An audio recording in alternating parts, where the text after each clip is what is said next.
নমস্কার। আপনারা দেখছেন শেষের কবিতা সুন্দরবন ইউটিউব চ্যানেল।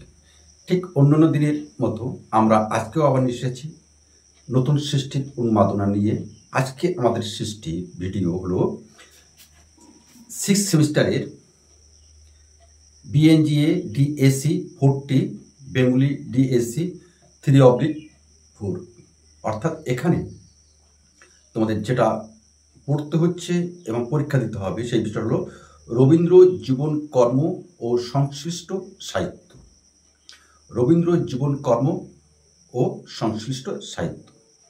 আমরা প্রতিটি একক ধরে যে প্রশ্নগুলো আমরা করে দিচ্ছি 3 স্টার, 2 স্টার, 1 স্টার করে দিয়েছি। তোমরা সেই বুঝে প্রশ্নগুলো করবে। আমরা আশা করছি তোমাদের ওভার 100% কমন আসবে। একক 1-এর ক 3টি স্টার। একালে তিনি ভারতের দূতরূপে চীনে গিয়ে ভারত চীন মৈত্রী ভিত্তি স্থাপন করলেন। একালে তিনি ভারতের দূতরূপে চীনে গিয়ে ভারত চীন মৈত্রীর ভিত্তি স্থাপন করলেন। রবীন্দ্রনাথের চীন ভ্রমণের গুরুত্ব বিষয়ে রবীন্দ্র জীবনীকারের ভাবনা ব্যক্ত করে। এটা 2 স্টার। এই 3 স্টার ভালো করে করবে। সাধারণ ব্রাহ্ম সমাজের আহ্বানে কলিকাতার মন্দিরে এক ভাষণে তিনি প্রশ্ন তুললেন, ভারতের ইতিহাস কাদের ইতিহাস?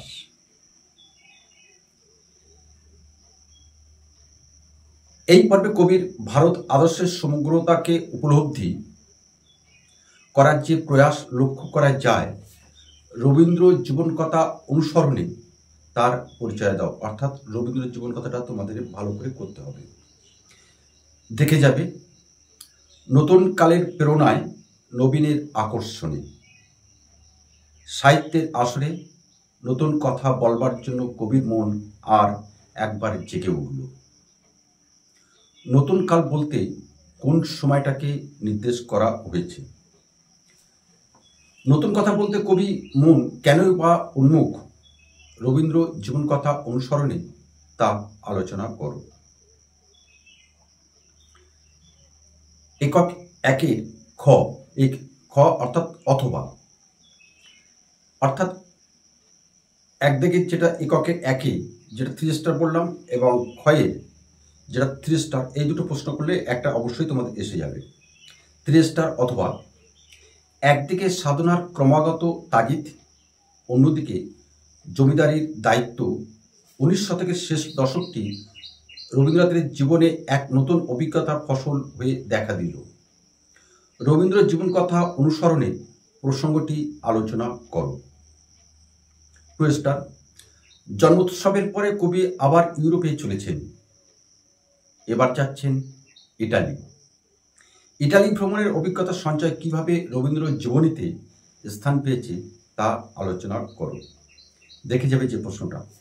ইংল্যান্ডের মাস্টার থেকে রবীন্দ্রনাথ পুত্র পুত্রবধূকে নিয়ে আমেরিকায় গেলেন। এই আমেরিকা ভ্রমণের রবীন্দ্রনাথের যে অভিজ্ঞতা লাভ হয় তা রবীন্দ্র জীবন কথা অনুসরণে আলোচনা করো। একক 2 খুব ইম্পর্টেন্ট প্রশ্ন। 3 স্টার শান্তিনিকেতনের আশ্রম বিদ্যালয় প্রতিষ্ঠার মধ্য দিয়ে রবীন্দ্র ভাবনার কোন স্বরূপ প্রকাশিত হয়? আলোচনা করো।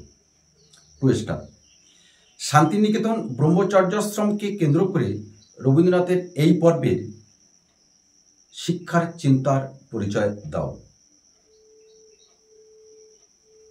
দেখে যাবে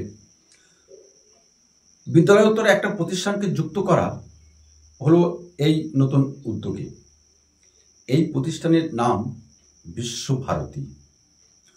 কোন ভাবাদর্শে প্রাণিত হয়ে রবীন্দ্রনাথ বিশ্বভারতী প্রতিষ্ঠা করলেন? আলোচনা করো।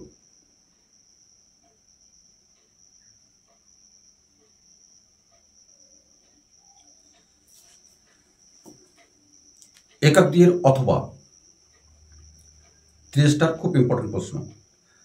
ভারতের শিল্প শিক্ষায় দৃষ্টিভঙ্গি পরিবর্তনের সূচনা করলেন কলা ভবন। কলা ভবন কিন্তু খুব ইম্পর্টেন্ট। আলোচনা করো।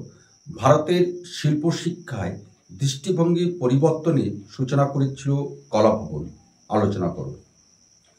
রবীন্দ্র সমকালে কলাভবনের যে কোনো দুজন শিক্ষকের অবদান আলোচনা করো।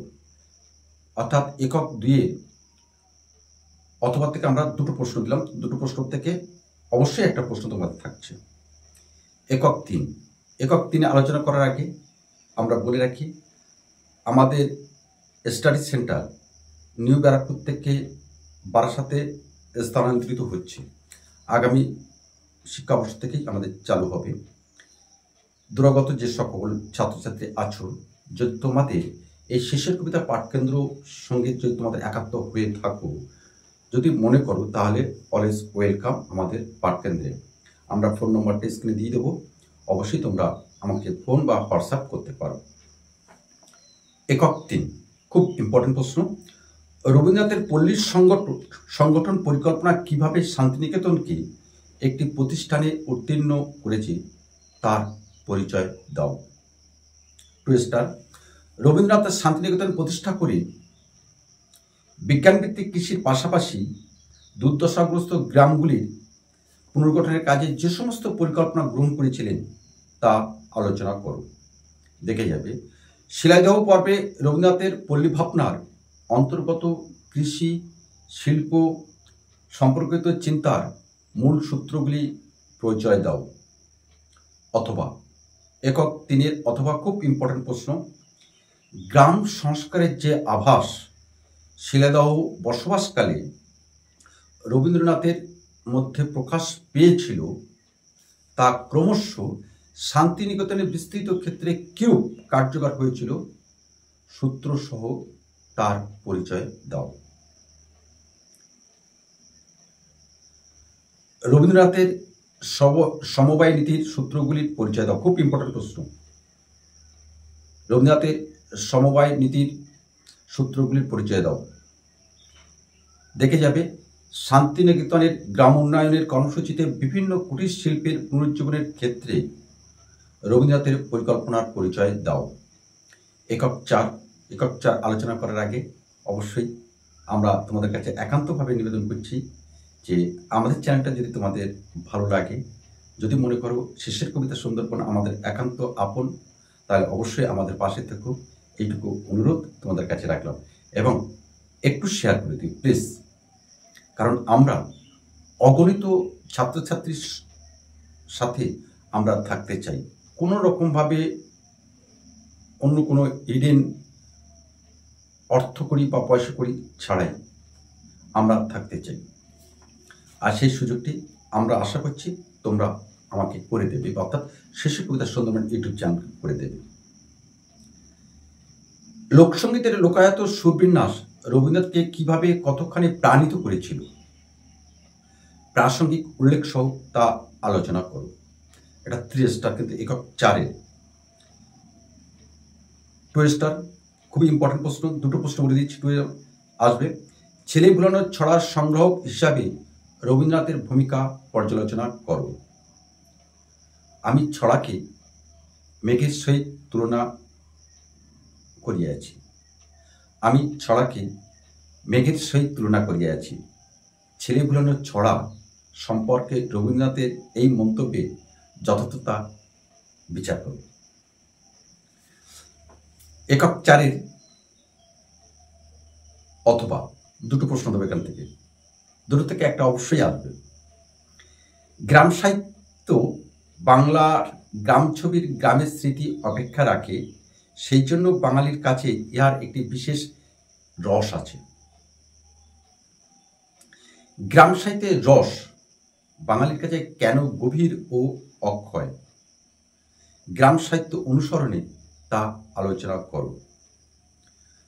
বঙ্গ সাহিত্যের স্বল্প ক্ষণস্থায়ী গোধূলির আকাশে অকস্মাৎ যে লোক মনোরঞ্জক কবিগান এর উৎসর্গ লোক সাহিত্যের অন্তর্গত কবি সঙ্গীত প্রবন্ধ অনুসরণে তা আলোচনা করো। এটাই ছিল তোমাদের বেঙ্গলি অনার্সের 60 Bengali DAC 3/4, BNGA DAC 6T, Bengali DSE 3/4। আমরা আশা করছি আমরা যে প্রশ্নগুলো আলোচনা করলাম এই প্রশ্নগুলো তোমাদের পরীক্ষার ভীষণ উপযোগী। সামনের যে পরীক্ষা আসছে এবং সেই পরীক্ষা তোমাদের সাফল্য আমরা শেষের কবিতা পাঠকেন্দ্র এবং শেষের কবিতা সুন্দরবন ইউটিউব চ্যানেল থেকে আমরা কামনা করছি। আশা করছি তোমাদের আমাদের এই শাসন অনুযায়ী তোমাদের পড়াশোনা যদি তোমরা করো, তৈরি হয়ে নাও, যে কদিন সময় আছে, তাহলে অবশ্যই তোমাদের ভালো রেজাল্ট হতে বাধ্য। তো আজ আমরা এখানে রাখি, আবার কোনো একটা সময়ে ঠিক তোমার সাথে আমার আবার দেখা হবে, আবার আমি প্রাণিত হব। নমস্কার।